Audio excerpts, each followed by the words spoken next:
الحمد لله رب العالمين والصلاة والسلام على سيد المرسلين وعلى آله وصحبه أجمعين اما بعد. محترم سامعین و ناظرین، آج میں آپ کے سامنے سب سے بڑے گناہ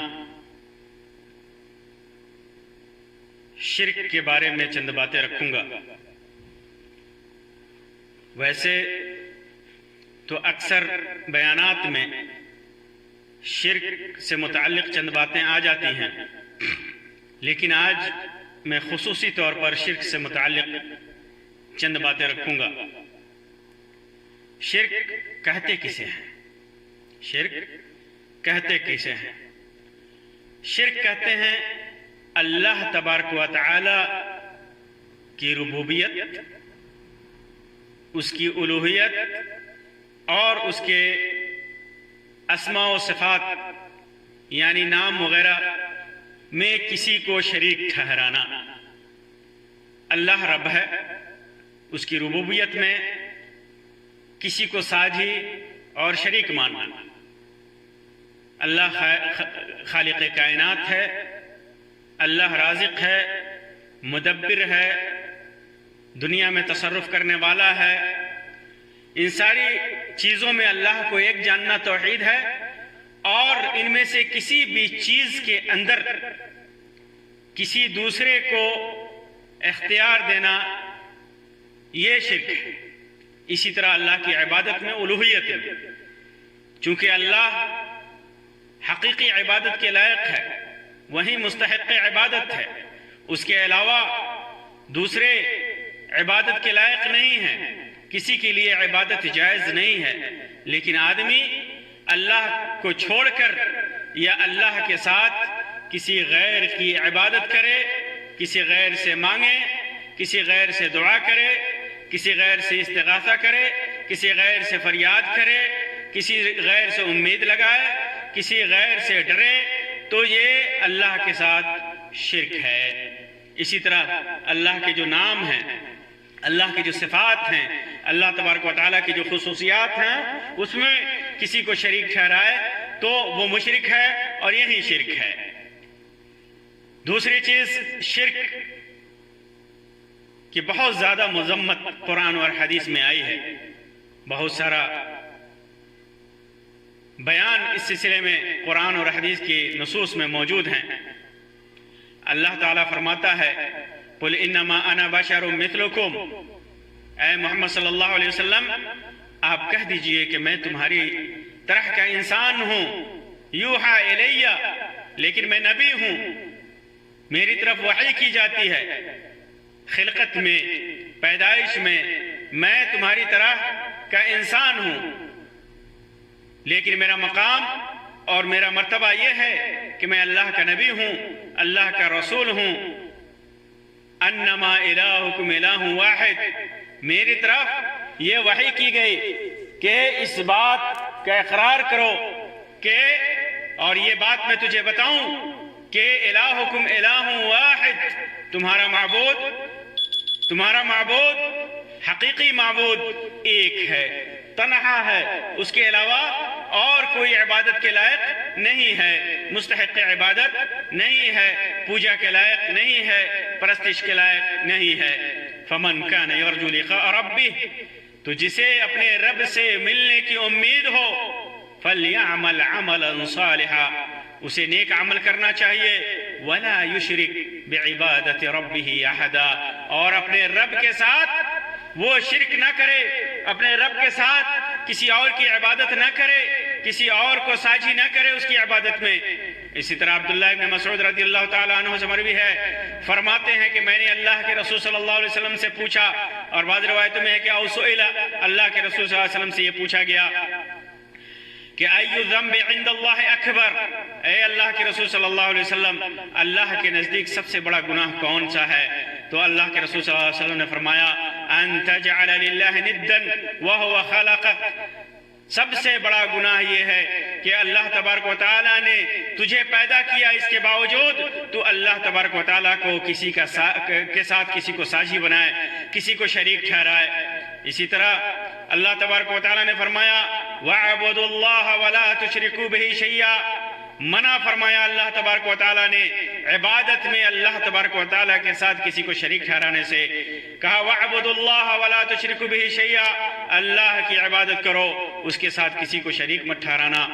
شرک کو بڑا ظلم قرار دیتے ہوئے اللہ تعالیٰ فرماتا ہے اِنَّ الشِّرْكَ لَظُلْمٌ عَظِيمٌ، شرک بہت بڑا ظلم ہے، بہت بڑی ناانصافی اللہ تبارک و تعالیٰ کے ساتھ۔ اسی طرح اللہ تبارک و تعالیٰ نے ارشاد فرمایا وَلَا تَدْعُوا مِن دُونِ اللَّهِ مَا لَا يَنفَعُكَ وَلَا يَضُرُّكَ، وَلَا تَدْعُوا مِن دُونِ اللَّهِ مَا لَا يَنفَعُكَ وَلَا يَضُرُّكَ، اللہ کے علاوہ کسی ایسی شخصیت سے، ایسی ذات کو مت پکارو، ایسی شخصیت سے مت مانگو جو نہ تجھے نفع پہنچا سکتی ہے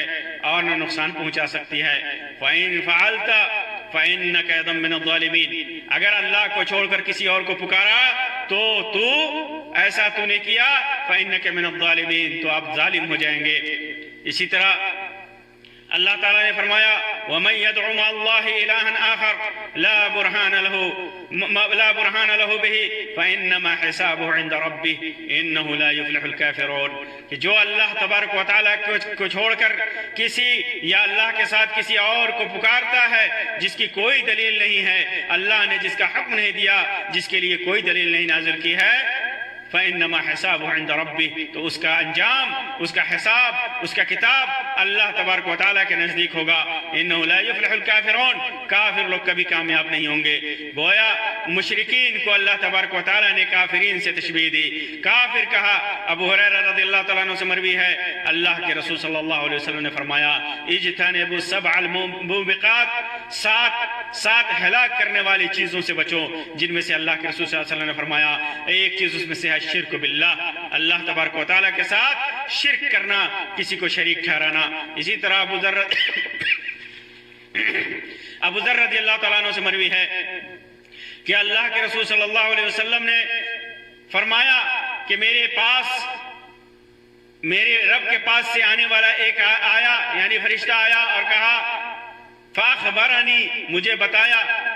اور ایک روایت میں ہے بشرنی، مجھے خوشخبری دی، انہ من مات من امتی لا یشرک باللہ شیئا دخل الجنہ، کہ میری امت میں سے اگر کوئی مر گیا جو اللہ تبارک و تعالیٰ کے ساتھ شرک نہیں ٹھہراتا تھا تو وہ جنت میں جائے گا۔ اس کا مطلب یہ ہوا کہ جس نے شرک کیا وہ جہنم میں جائے گا۔ جابر رضی اللہ تعالیٰ عنہ سے مروی ہے، فرماتے ہیں کہ اللہ کے رسول صلی اللہ علیہ وسلم نے ارشاد فرمایا،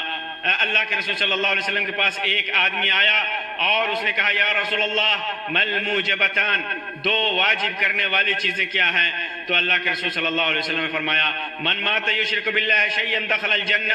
من مات لا یشرک باللہ شیئا دخل الجنہ، جو آدمی مر گیا اس کی موت اس حالت میں ہوئی کہ وہ اللہ کے ساتھ شریک نہیں ٹھہراتا تھا تو وہ جنت میں جائے گا۔ ومن مات یشرک باللہ شیئا دخل النار، اور اگر وہ مر گیا اور کسی چیز کو اللہ کے ساتھ شریک ٹھہراتا تھا تو وہ جہنم میں جائے گا۔ تو میرے بھائیوں اور بہنوں، آپ غور کیجئے کہ شرک کا کتنا بڑا انجام ہے۔ یہی وجہ ہے شرک ہی کی وجہ سے اللہ تبارک و تعالیٰ نے نوح علیہ السلام کی قوم کو غرق اور برباد کیا، ابراہیم علیہ السلام کی قوم کو تباہ و برباد کیا، ہود علیہ السلام کی قوم کو تباہ و برباد کیا، سمود علیہ السلام کی قوم کو تباہ و برباد کیا، عیسیٰ علیہ السلام کی قوم کو تباہ و برباد کیا، فرعون کو تباہ و برباد کیا، اس کی فوج کو تباہ و برباد کیا۔ دنیا میں جتنے بھی لوگ تباہ و برباد ہوئے سارے کے سارے شرک کی وجہ سے برباد ہوئے، سارے کے سارے توحید سے انحراف کرنے کی وجہ سے برباد ہوئے۔ دنیا میں جتنا بھی عذاب آیا ان میں زیادہ تر عذاب اللہ تبارک و تعالیٰ نے اسی شرک کی وجہ سے ان کے اوپر بھیجا۔ تو شرک کا اتنا بھیانک انجام ہے کہ اللہ تبارک و تعالیٰ اس کی وجہ سے قوموں کو تہس نہس اور برباد کر دیتا ہے۔ یہ تو دنیا میں کرتا ہے، آخرت میں جو اس کا انجام ہوگا وہ نہایت ہی بھیانک ہوگا، اور اہل شرک کو اللہ تبارک و تعالیٰ کبھی نہیں بخشے گا، مشرک کو کبھی نہیں معاف کرے گا۔ وہ شرک کرنے والا چاہے ایمان کا جتنا بڑا دعویٰ کر لے، ایمان کا عبادتوں کا ڈھیر لگا دے، عبادتوں کے پہاڑ کے ساتھ آئے، لیکن پھر بھی اللہ تبارک و تعالیٰ شرک کی وجہ سے اسے نہیں معاف کرے گا۔ اللہ تبارک و تعالیٰ نے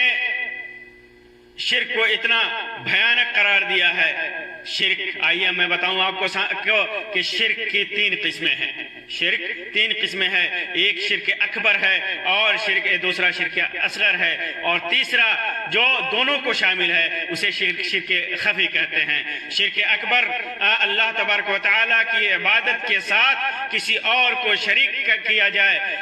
کسی اور کے لیے عقیدہ رکھا جائے اور اس کے لیے عبادت کی جائے، اور یہ عقیدہ رکھا جائے کہ اس کے لیے بھی عبادتیں کی جا سکتی ہیں، اسے بھی سجدہ کیا جا سکتا ہے، اس سے بھی مانگا جا سکتا ہے، وہ بھی غوث ہے، وہ بھی فریاد رس ہے، وہ فریاد رسی کرتا ہے، وہ سنتا ہے، وہ اسی سے امید لگا، غیر اللہ سے امید لگائے۔ یہ سب سے بڑا ظلم ہے، یہ شرک اکبر ہے، جس کے سلسلے میں اللہ تبارک و تعالیٰ نے فرمایا کہ اگر وہ مر جاتا ہے، شرک اکبر کرنے والا اگر مر جاتا ہے اور توبہ نہیں کرتا ہے تو ہمیشہ جہنم میں رہے گا، جیسا کہ اللہ تبارک و تعالیٰ نے فرمایا ان اللہ لا یغفر ان یشرک بہ ویغفر ما دون ذلک لمن یشاء۔ اللہ تبارک و تعالیٰ شرک کرنے والے کو کبھی نہیں بخشے گا، شرک کے علاوہ جتنے لوگ گناہ ہیں انہیں بخش سکتا ہے۔ اور شرک اصغر، چھوٹا شرک اس کی وجہ سے انسان ہمیشہ جہنمی تو نہیں ہوتا، لیکن اس کے اعمال برباد ہو جاتے ہیں، جیسے ریاکاری ہے، غیر اللہ کی قسم کھانا ہوا، یا اسی طرح کی اور بھی چیزیں، اور بھی کام ہے جو شرک اصغر میں داخل ہے، چھوٹے شرک میں۔ اور شرک خفی پوشیدہ شرک، کبھی کبھی شرک خفی بڑا ہو جاتا ہے اور کبھی کبھی چھوٹا ہوتا ہے، جیسے شرک خفی میں ریاکاری ہے، اخفى من دبیب النمل، چیونٹی کی چال سے بھی خفیف ترین ہلکے انداز میں یہ ریاکاری انسان کے اندر داخل ہوتی ہے، اور انسان چاہتا ہے کہ اس کے عمل پر لوگ اس کی تعریف کریں، اس کی عبادتوں پر اس کی تعریف کریں، تو یہ چونکہ خفی پوشیدہ انداز میں یہ شرک آتا ہے، اس وجہ سے اسے شرک خفی کہا جاتا ہے۔ اور شرک خفی کبھی بڑا بھی ہوتا ہے، جیسے نفاق ہے، یہ شرک اکبر میں آ جاتا ہے۔ منافق انسان دل میں چھپائے رہتا ہے اپنے نفاق کو، اور دین اسلام اور اپنے ایمان کا اظہار کرتا رہتا ہے۔ محترم بھائیوں اور بہنوں، اللہ تبارک و تعالیٰ نے شرک کے اندر جو نقصان رکھا ہے اس کا بہت زیادہ نقصان ہے۔ پہلی چیز تو یہ کہ فطرت سلیم کے خلاف ہے۔ اللہ تبارک و تعالیٰ نے انسان کو فطرت سلیمہ پہ پیدا کیا ہے، دین اسلام پہ پیدا کیا ہے، دنیا کے سارے انسان کو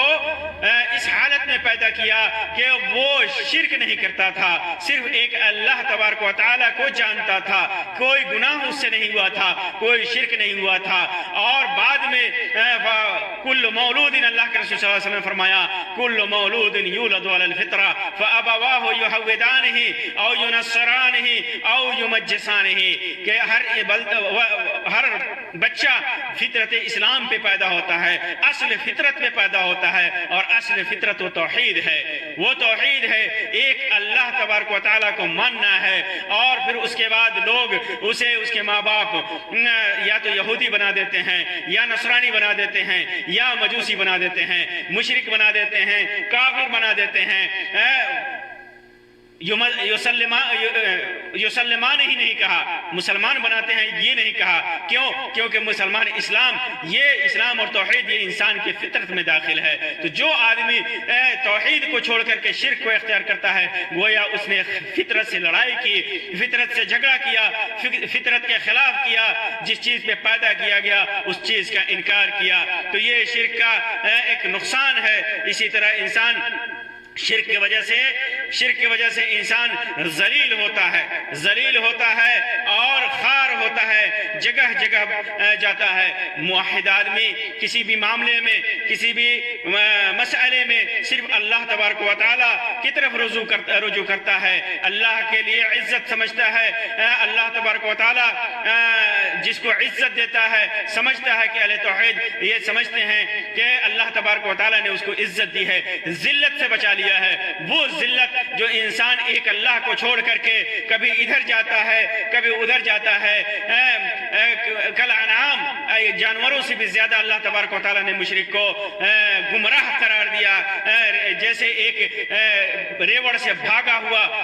ہوا جانور کبھی اس ریوڑ کی طرف جاتا ہے کبھی اس ریوڑ کی طرف جاتا ہے۔ اور اللہ تبارک و تعالیٰ نے فرمایا الذین یتخذون الکافرین اولیاء من دون المؤمنین ایبتغون عندهم العزہ فإن العزة للہ جميعا۔ جو لوگ کافر کو دشمن اللہ تبارک مومنین کے علاوہ اپنا دوست بناتے ہیں، کیا وہ اللہ تبارک و تعالیٰ کے علاوہ کسی کے نزدیک ان کے نزدیک کافروں کے نزدیک عزت طلب کرتے ہیں؟ تمام عزت تو اللہ تبارک و تعالیٰ کے لیے ہے، تمام عزت فإن العزت للہ جميعا، تمام کے تمام عزت اللہ تبارک و تعالیٰ کے نزدیک ہے، اللہ چاہے جسے عزت دے۔ امام مجاہد فرماتے ہیں کہ یرید العزت کا مطلب یعبد الاصنام بعبادت الاصنام، بتوں کی عبادت کر کے وہ عزت طلب کرتا ہے، جبکہ عزت صرف اللہ کے لیے ہے۔ تو مشرک اپنی عزت بھی نہیں سمجھتا اور اپنے رب کی عزت کی بھی قدر نہیں کرتا اور غیر اللہ کی عبادت کرتا ہے، نفس پرستی کرتا ہے، اور اس راستے میں اسے ذلت اور اہانت اس کے نصیب میں اس کا نصیبہ ہو جاتا ہے اور ذلیل ہوتا ہے۔ اور تیسرا نقصان اس کا یہ ہے کہ وہ اضطراب میں مبتلا ہوتا ہے، مشرک اضطراب میں مبتلا ہوتا ہے، مومن موحد اس کا دل مطمئن ہوتا ہے، اطمینان اسے حاصل ہوتا ہے اللہ تبارک و تعالیٰ کے لیے، اللہ تبارک و تعالیٰ کی عبادتوں کو کرنے سے اس کے دل میں اطمینان اور سکون حاصل ہوتا ہے۔ اللہ تبارک و تعالیٰ نے فرمایا قل ان صلاتی ونسکی ومحیای ومماتی للہ رب العالمین لا شریک لہ وبذالک امرت وانا اول المسلمین۔ کہہ دیجئے کہ میری نماز، میری قربانی، میرا جینا، میرا مرنا سب اللہ تبارک و تعالیٰ کے لیے ہے، جو سارے جہاں کا رب ہے، اس کا کوئی شریک نہیں، اسی کا ہمیں حکم دیا گیا، میں سب سے پہلا مسلمان ہونے والا ہوں۔ معلوم کیا ہوا کہ جو آدمی مشرک نہیں ہوتا اس کا دل مطمئن ہوتا ہے اللہ کی عبادت پر، اس کا دل مطمئن ہوتا ہے اللہ تبارک و تعالیٰ کی خوشنودی سے، اس کا دل مطمئن ہوتا ہے اللہ تبارک و تعالیٰ کی اس کے اعمال کی قبولیت کی وجہ سے۔ اور جو آدمی شرک کرتا ہے اس کا دل مطمئن نہیں ہوتا، کبھی یہاں جاتا ہے کبھی وہاں جاتا ہے، کبھی اپنے نفس کو عیب ٹھہراتا ہے اور کبھی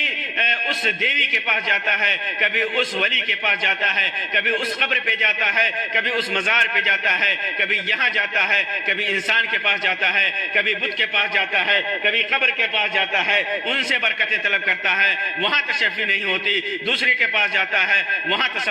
تشفی نہیں ہوتی، تیسرے کے پاس جاتا ہے، اس طرح کر کے اس کا دل کبھی مطمئن نہیں ہوتا۔ اور موحد صرف اللہ تبارک و تعالیٰ کی طرف جاتا ہے، اس کا دل مطمئن ہوتا ہے کہ اللہ تبارک و تعالیٰ نے اس کے ساتھ جو کیا ہے وہ اچھا کیا ہے، اس کے ساتھ جو کرے گا وہ اچھا کرے گا، اور یہ بھی جانتا ہے کہ وہ اگر اللہ تبارک و تعالیٰ نے اس کی آرزویں پوری نہیں کی، اس کی تمنائیں پوری نہیں کی تو ضرور اللہ تبارک و تعالیٰ کی حکمت اس کے اندر پوشیدہ ہے، ضرور اللہ تبارک و تعالیٰ اس کا بہترین اجر آخرت میں دے گا۔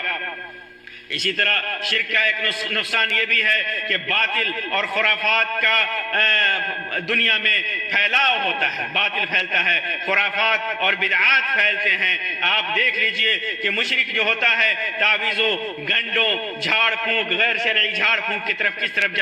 طرح جاتا ہے، کس طرح غیر اللہ کی طرف رجوع کرتا ہے اور بدعتوں خرافات کو رواج دیتا ہے۔ اسی طرح آپ دیکھیں گے بیماری ہوئی قبر کے پاس جا کر کے وہاں شفا طلب کیا، بیماری ہوئی تعویذ اور گنڈے لٹکا لیا، بیماری ہوئی بتوں کے پاس چلے گئے، بیماری ہوئی کسی اور کے پاس چلے گئے، جو جھوٹے ولی اللہ ہونے کے دعویٰ کرتے ہیں، پیری اور فقیری کے دعویٰ کرتے ہیں، ان کے پاس جا کر کے وہ برکت حاصل کرتا ہے۔ تو اس طرح خرافات دنیا میں پھیلتے ہیں اور اس طرح دنیا میں بدعتوں کو رواج ملتا ہے۔ اسی طرح جب انسان شرک کرتا ہے تو اس کا ایک نقصان یہ بھی ہوتا ہے کہ وہ خوف میں مبتلا ہوتا ہے، اپنی زندگی میں ہمیشہ وہ خائف رہتا ہے، اپنی روزی پہ خائف رہتا ہے اور اپنے عمل پہ، اپنی زندگی پہ خائف رہتا ہے، اور ہمیشہ آپ دیکھیں گے کہ اس کے دل میں برے خیالات آتے ہیں، بدفعلی لیتا ہے، دوسروں کا روب اس کے اوپر پڑتا ہے، ظاہری جو خوف ہے وہ بھی اس کے اوپر طاری ہوتا ہے، اور یہ مشرکین کا کو ہی ہوتا ہے۔ اللہ تبارک و تعالیٰ نے فرمایا سنلقی فی قلوب الذین کفروا الرعب بما اشرکوا باللہ ما لم ينزل به سلطانا، کہ ہم ان لوگوں کے دلوں میں جو کافر ہیں شرک کی وجہ سے، ان کے دل میں ہم رعب ڈال دیں گے، خوف ڈال دیں گے، ڈر ڈال دیں گے۔ اسی طرح جو مشرک ہوتا ہے اگر ان سے لڑائی ہو مسلمانوں سے تو اہل شرک کو قتل کرنے کی اجازت ہے، اس کا خون، ایک نقصان شرک کا یہ ہے کہ اہل شرک کا خون یہ حلال ہے، مشرک کو قتل کرنا جائز ہے۔ اللہ تبارک و تعالیٰ نے فرمایا فَاقْتُلُوا الْمُشْرِكِينَ حَيْثُ وَجَدتُّمُوهُمْ، جہاں بھی مشرک کو پاؤ اسے قتل کرو۔ اگر کوئی صلح نہیں ہے، کوئی عہد نہیں ہے مشرکوں کے ساتھ اور لڑائی ہو رہی ہے تو مشرک کا خون حلال ہے، یہ بھی ایک نقصان ہے۔ اور شرک کا ایک بہت بڑا نقصان یہ بھی ہے کہ شرک کرنے والے کے سارے اعمال چاہے جتنی نیکیاں کرے سارے کے سارے برباد ہو جاتے ہیں۔ اللہ تبارک و تعالیٰ نے فرمایا، نبی اکرم صلی اللہ علیہ وسلم کو خطاب کرتے ہوئے ارشاد فرمایا وَلَقَدْ أُوحِيَ إِلَيْكَ وَإِلَى الَّذِينَ مِنْ قَبْلِكَ لَئِنْ أَشْرَكْتَ لَيَحْبَطَنَّ عَمَلُكَ وَلَتَكُونَنَّ مِنَ الْخَاسِرِينَ۔ اے محمد، یہ کسی عام انسان سے نہیں کہا جا رہا ہے، ہمارے نبی اکرم محمد صلی اللہ علیہ وسلم سے کہا جا رہا ہے، اور آپ سے پہلے آنے والے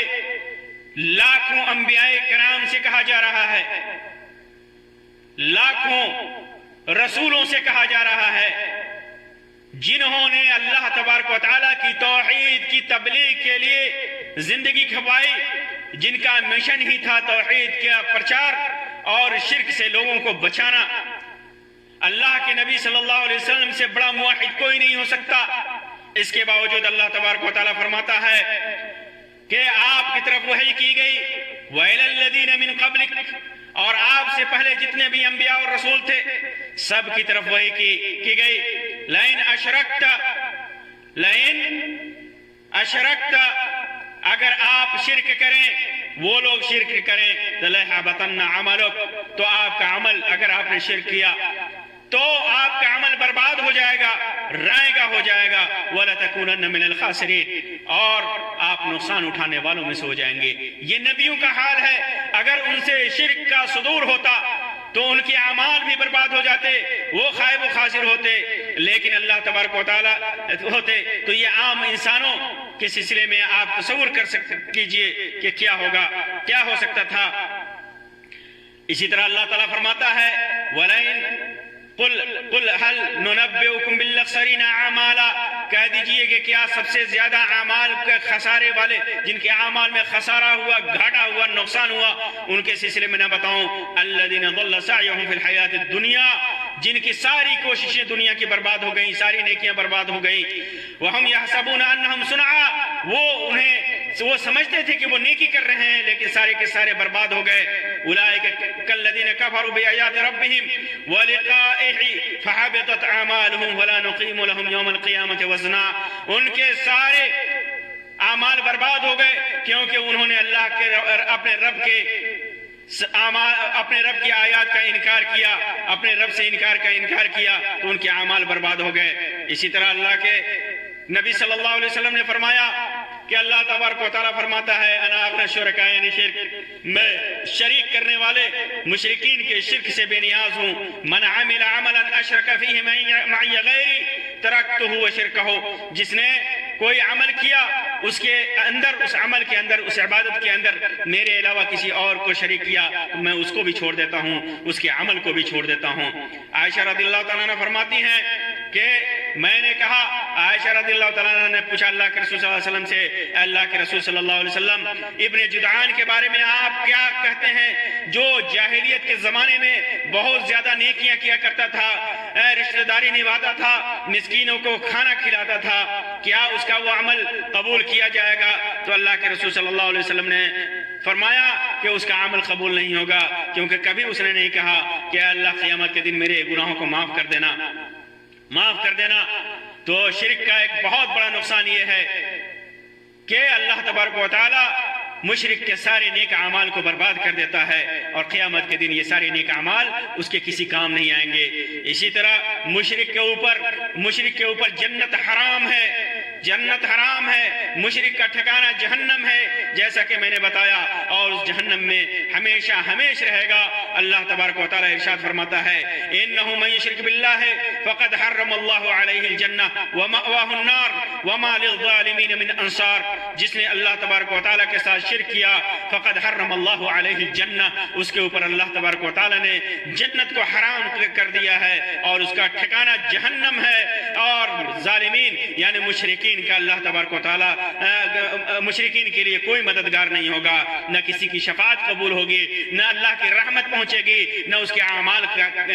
کام دیں گے۔ وَإِنَّ اللَّهَ لَا يَغْفِرُ أَن يُشْرَكَ بِهِ وَيَغْفِرُ مَا دُونَ ذَلِكَ لِمَن يَشَاءُ وَمَن يُشْرِكْ بِاللَّهِ فَقَدْ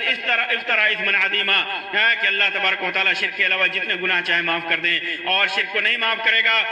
جس نے شرک کیا اس نے بہت بڑا گناہ کیا اور جو جہنم کا سبب ہے۔ اسی طرح اللہ کے رسول صلی اللہ علیہ وسلم نے فرمایا لا يدخل الجنت الا نفس مسلمہ، جنت میں صرف مسلمان نفس ہی جائے گا، مسلمان انسان ہی جائے گا، مسلمان ہی جائے گا، صاحب ایمان ہی جائے گا، موحد ہی جائے گا۔ وَمَن مَاتَ يُشْرِكْ بِاللَّهِ شَيْئًا دَخَلَ النَّارِ، جس کی موت ہوئی اور اس نے اللہ تبارک و تعالیٰ کے ساتھ کسی چیز کو شریک ٹھہرایا تو وہ جہنم میں جائے گا۔ اللہ تبارک و تعالیٰ نے جنت کو اہل شرک پر، مشرکین پر حرام قرار دیا ہے۔ اتنا بھیانک انجام ہے شرک کا، شرک کے یہ تمام نقصانات ہیں اور شرک کا اتنا بھیانک انجام ہے۔ اللہ تبارک و تعالیٰ سے دعا ہے کہ اللہ تبارک و تعالیٰ ہمیں پکا سچا موحد بنائے۔ اللہ تبارک و تعالیٰ چھوٹے بڑے ہر شرک سے ہمیں اپنی پناہ میں رکھے، ہر شرک سے دور رکھے۔ آمین یا رب العالمین، وآخر دعوانا ان الحمد للہ رب العالمین، وصلی اللہ علی خیر خلقہ وسلم، والسلام علیکم ورحمۃ اللہ وبرکاتہ۔